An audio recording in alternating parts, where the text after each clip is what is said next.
So welcome everybody to our first, we're going to call it Tea with Art Lovers today. So I'm Nancy and I'm the director. Amelia. So Amelia's in our Melbourne gallery at the moment and I'm working from home. So we will have a very casual chat, but we wanted to catch up with each other and also with our followers and talk about International Women's Day and the recognition and presence that women have in the art world. And I guess we really had this planned around this book here, Katy Hessel.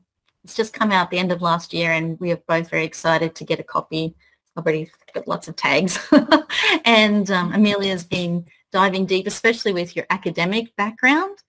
So I might just throw it to you straight away, Amelia, with the book, like the story of art with Katy. What was that for you when you read it? So many different elements to it. Even the title of it, she draws it from an older book that we all read in our first even year at university, and it's sort of it was called, I think it's even just called The Story of Art, but it's by Gombrich, and it's a very,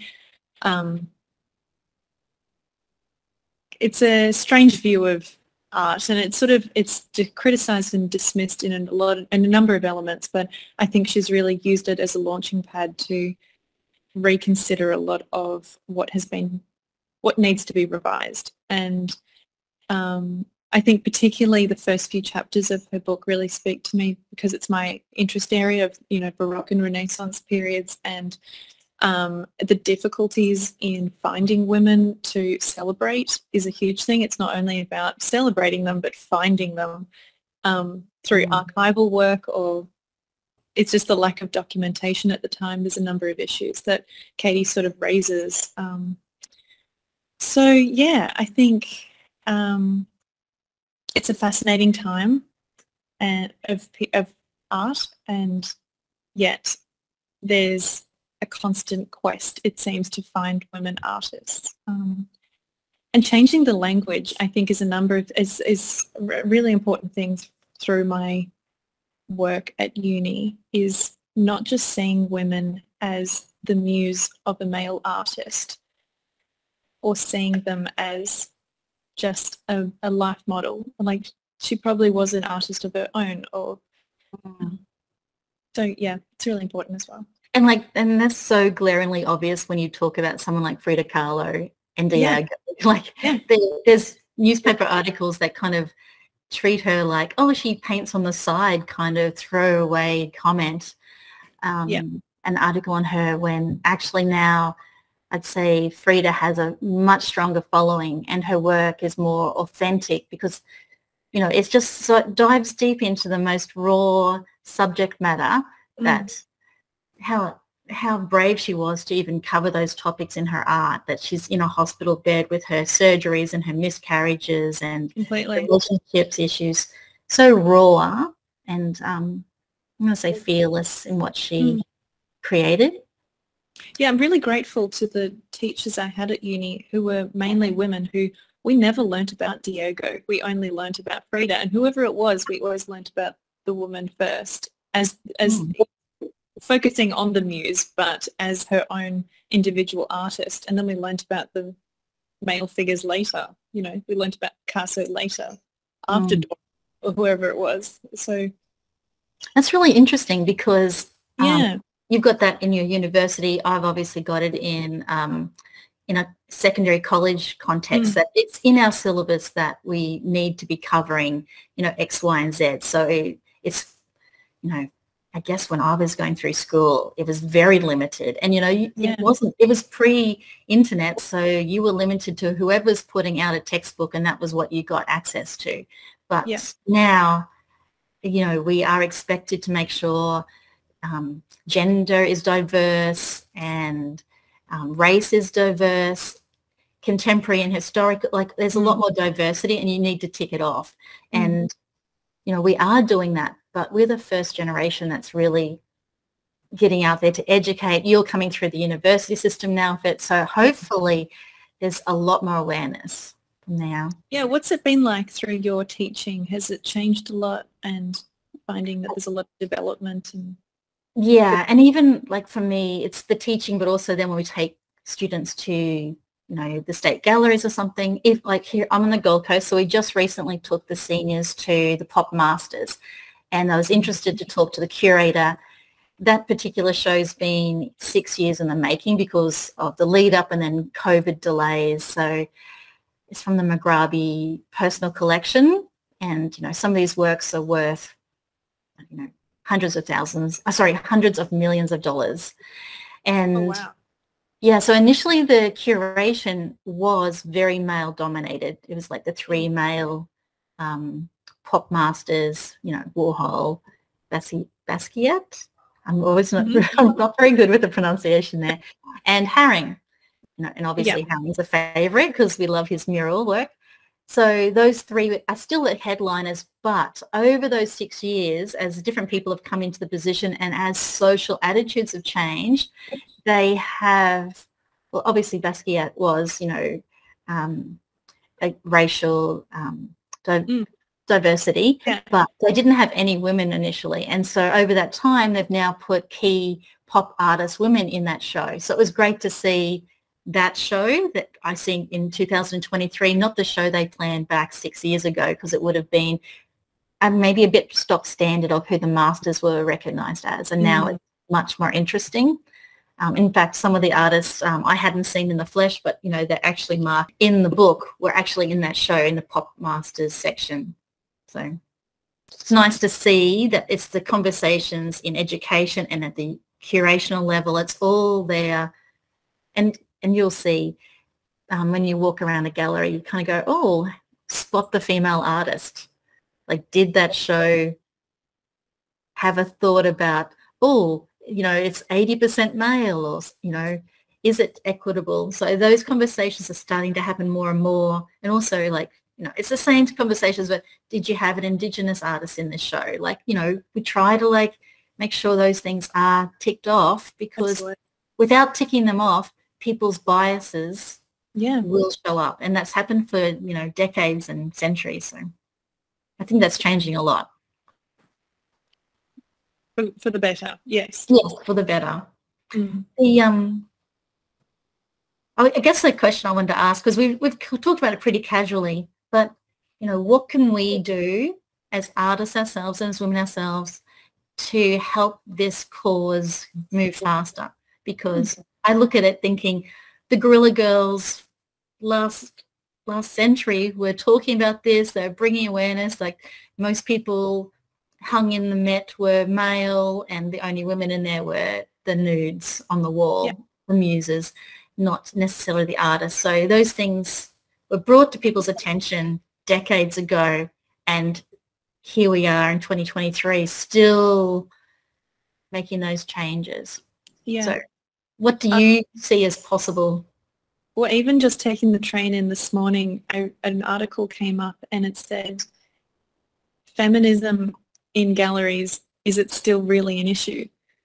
And I was like, I've never even considered that it's not an issue. It's just how we deal with it and how we manage it, really. And I think there's such an interesting perspective of the issue within the art world, but then the social structures outside of it that seem to support the patriarchal view and working against the work that's being done within art. So I think there's inside and outside that really need to work in harmony to get this across the line and to have a much more balanced social view of it. And I think it's so much more than just an issue of equality. And it's I think it's just solved through education, but it seems like it's too simple of an answer to just say education, but I think that's where it starts. Well, I guess I'm in education, so I totally agree that that's a key part. I also think that it's the money in art as well. So like you're currently in Fiercely Feminine as an exhibition, and so they're all female artists, you know, that can happen, but it's about the gatekeepers with the finances, like the Mugrabi collection, you know, obviously the money has come through the male family members, now also married, but you know, the key people initially was the father. So, and I'm sure that's in the case for a lot of, like, the generation above us, you know, our parents and grandparents, like the male was in charge of the finances. So the woman might be making lots of decisions, but ultimately to get over the line for a purchase of something, it would have had to be discussed with the partner. Whereas now women may have their own money more, so we can see women supporting the art they like, which hopefully is more equitable and more female stories are being cherished and supported and recognised. Yeah. But I think, the investors probably, you kind of buy what you like and what you resonate with. So things that resonate with me, I will buy or like more.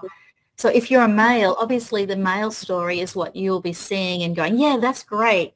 And, you know, we've now got to have money either, you know, given to some women to spend wisely, and which pieces are the stories we want shared. Like I think, now I'm kind of going into a separate story, but like women's stories, like birth is a big part of that. And like you just don't see that much birth in pictures, really. Like there is, if you look in birth, like Barbara Hanrahan, you go right back into history with the Venus of Willendorf sculpture. But absolutely, like we just don't see women's stories that much, or haven't. And now it's really great that there is such the everyday life and the physical experience of being a woman is being showcased more. Absolutely. I mean, sidetrack. No. I mean, you literally just touched on my thesis topic and delving into the Renaissance and looking at both experiences and what women looked at and what so it's like shining light on their pregnancy journey and what influenced them and what they brought into the home as the homemaker of the family unit. And so women would go out and commission artwork specifically for this period and for this stage of their lives. And it seems that it was the one domain that women had control over the home and their own experiences, that the men sort of left them with a bit of money. Maybe they were also inherited the art as well, but it seems like a very pure kind of time where women could invite art and have the means to buy the art themselves to shape their own experience. But it's something Katy mentions in the book, and it's something that I've noticed in the last few generations of art making, is the subject matter that women were sort of allowed to do and controlled to do in a sense. And it was sort of, there's very Margaret Preston kind of flowers or domestic scenes or all of those kind of things that we see. And yet it's like women are now taking control of that, and there's power in that. It's not just what I'm allowed to do and what other women find appealing, but there is power in that as well. And there's a lot of, I think it's a very long-standing sort of Western tradition of keeping women's art in a specific, with very tight boundaries around it. And a very tight genre. Very tight genres of. I love still life. You know, I love life, but we're more than that. We're so much more. Yeah, exactly. And I think when people talk about the art world, it is totally reflective. It's hand in hand with what's happening in society. So there's a huge movement. I really hope that the changes are made this time. And then we're on a roll, and the power of social media and the power of access on the internet to find these things keeps it rolling. I mean, I'm just hopeful. That's the main thing at the moment. Social media in itself is kind of a scary thing, that there's just so much content. It's almost too much to keep track of, but hopefully it just builds momentum. And I think, there is so much. Through things like what we're doing right now. I just feel like they help build communities. Yeah. And so, like, Katy's got a community. I wrote down a whole heap of, I'm going to just share them because I think this is one way people can keep getting stories. Some of the Instagram accounts that I follow that are really doing good work in this field. So at repaint.history. So they share female artists in history, and a lot of them I haven't come across. Occasionally, like, there are the key icons as well, but I recently read an article they were doing, and Oh, no, sorry, that was Katy Hessel's article with the Great Women Artists. So another one is at the Great Women Artists, and she also has a podcast. So Katy Hessel, those accounts. And also you can do at Katy Hessel. She also writes a column for The Guardian. And if you don't follow The Guardian, she still shares it on her page. And that's where I was reading the article. I'm really sorry I can't think of the artist's name, but it'll be in her feed. And, you know, it was such beautiful storytelling gouaches from a Holocaust victim, I'll say, because I think she didn't actually make it through. But all of her artworks were like recording her in her adolescence and early 20s, you know, the loves of her life and hiding and all of those things with the war. It all is just told like a journal, and they're exquisite. And, you know, she wasn't doing it to sell. She was doing it because this urge to create was very strong. So you find out these artist names that, you know, I haven't come across, and I think it's a really worthwhile account to follow. Any you want to add to that, Amelia, for accounts, Instagram accounts? I follow just many European galleries that I have noticed in the last even 6 months. They're really pushing a focus on their female artists of all time periods, and it's been really, like, sometimes they'll do a hashtag and it's like find the female artists in the room, and it gets me, it's a more interactive approach, and I think it's great for especially the older institutions, the older galleries that need to reinvent themselves and need to prove that they're still worthwhile. Yes, and galleries, the curators are discussing rehanging some of the even historical hangs that have been there for so long, their permanent collections, going down to the basement or wherever their lockup is, pulling out some of those women's stories and sacrificing some of the wall space to the women so that it's a more equitable show. I mean, how can society grow if a big chunk of society isn't acknowledged? It's just not. We're kind of disempowering our whole community if women don't have a fair say. Completely, but it's just completely unbalanced and unfair. It feels like such a basic human right that we're discussing. It's like, really? Yeah, and it's been overlooked. So like, it's so obvious that if it's like 98% of the artwork hanging in those galleries was male, like, of course it's going to be harder to even pass on the women's stories beyond the economic benefit of being the ones getting hung and then proving to be bigger sellers at auction and everything else. Yes.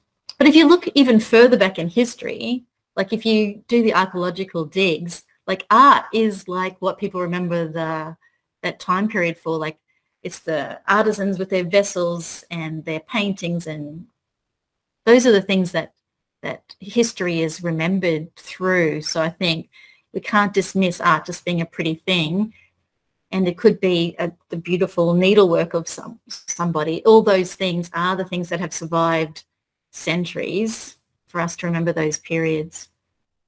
I guess the other thing is, like, both of us love reading, and you've dug deep into the book better than me because I'm a bit more of a refer to it as I need. So if I look up something like, oh, okay, who have they got in here? And also because I'm Australian, I want to make sure they've got an Australian artist in here. So I was like, oh, who have they got? So that obviously Emily Kang. Yeah, it was such as soon as I opened the book, like, oh, who have we got to deal with? Who we talking about? Emily.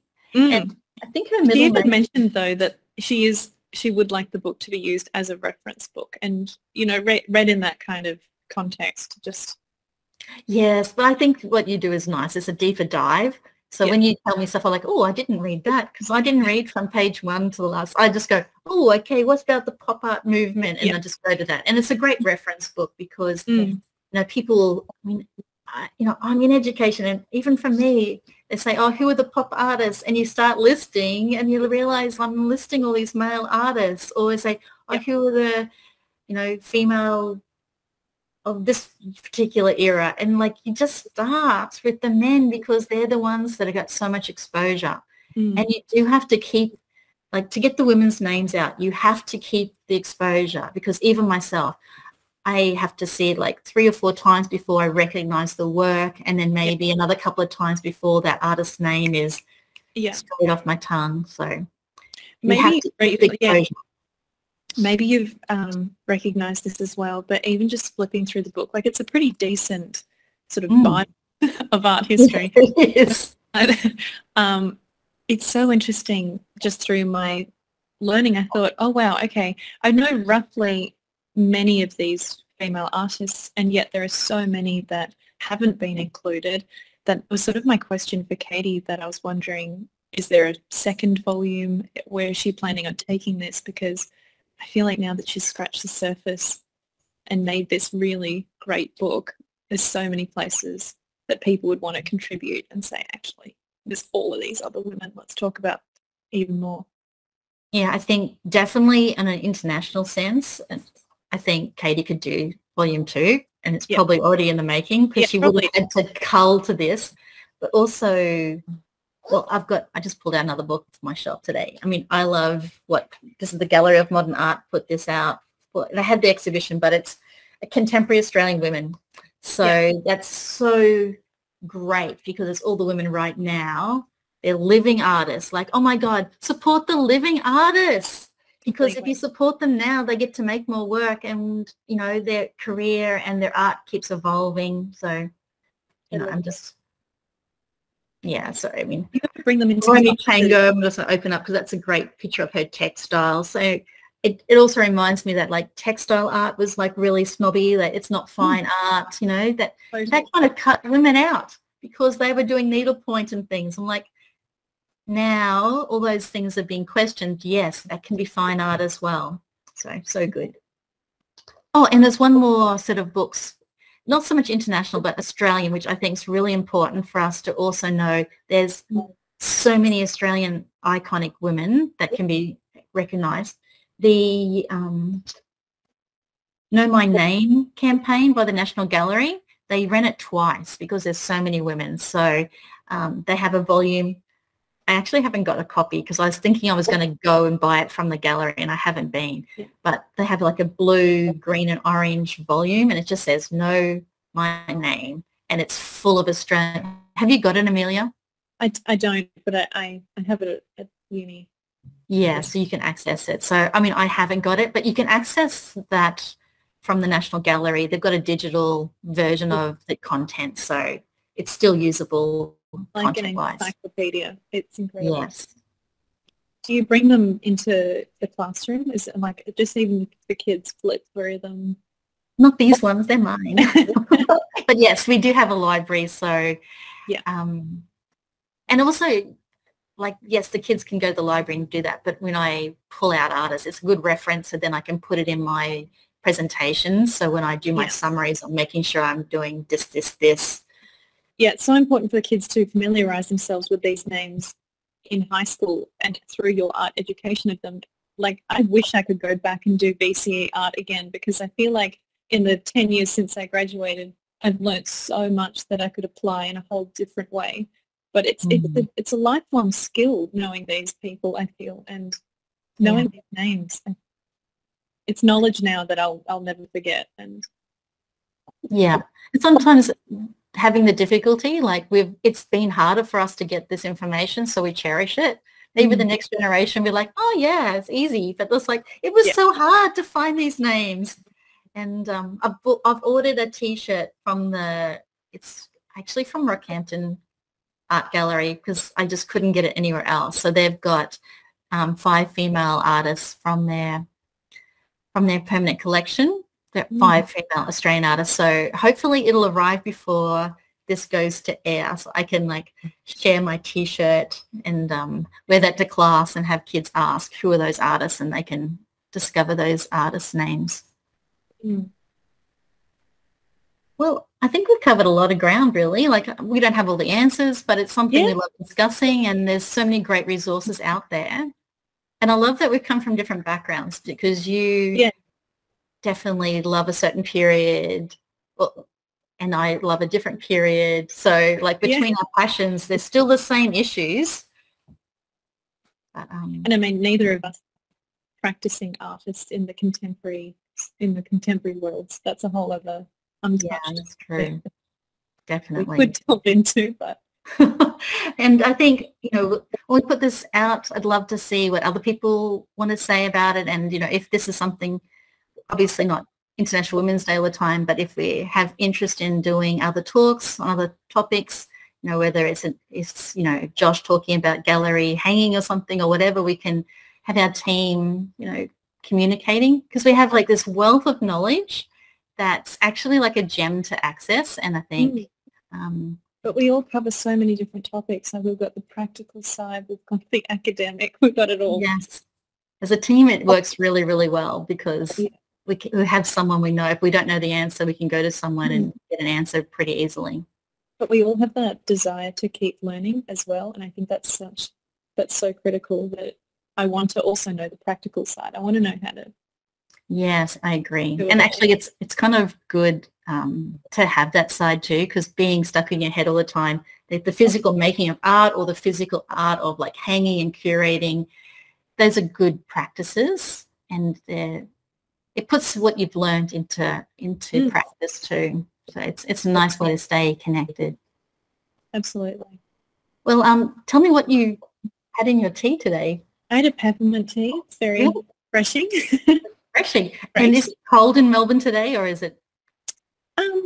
It's actually quite nice. It's been drizzly for the last few days, but it's going to be 31 tomorrow, so that's pretty exciting. Okay. It's very changeable. Here it's a lovely day as well, nice warm, and I've got this dandelion tea. Too much caffeine for me gets me a bit too anxious by the end of the day, so I love my tea, but have to reduce the caffeine level overall. Yeah. So we're both in the same boat there. Yes. I just want to give a call out to Karen Smith. She's been videoing us today, and we'll do some edits. So I really appreciate her putting time into making this more digestible for our audience. So thank you, Karen. And also thank you, Amelia, for all of your knowledge and coming in and just sharing your passion, which, I hear all the time, but I'm glad to share that with our audience as well. So, great. Thank you. Thank you, everyone. And we'll hopefully see you all again another time. Sounds good. Bye.